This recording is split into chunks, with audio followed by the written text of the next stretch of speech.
માંડવી તાલુકાના ગોધરા ગામે રહેતી 21 વર્ષીય દલિત યુવતીની આજે ગોધરાના બસ સ્ટેશનમાં સવારના 6:30 કલાકે સરાહ જાહેર હત્યા કરી નાખવામાં આવી હતી। નર્સમાં ફરજ બજાવતી યુવતી પોતાના નોકરીના સ્થળે જવા માટે ઊભી હતી ત્યારે હત્યા થઈ ગઈ।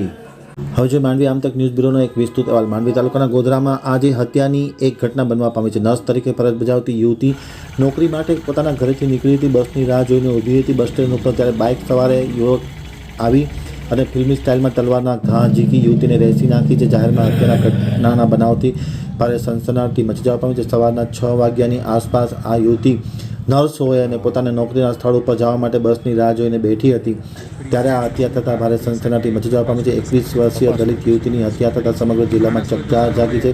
સવારે 6:30 વાગ્યે 21 વર્ષીય ગૌરીબેન ગરવા પોતાની નોકરી માટે બસની રાહ જોતી હતી, ત્યારે કોઈ અજાણ્યા બાઇક પર આવેલા યુવકે તલવાર અને છરીના ઘા મારી અને હત્યા કરી હોવાનું પ્રાથમિક દ્રષ્ટિએ બહાર આવ્યું છે।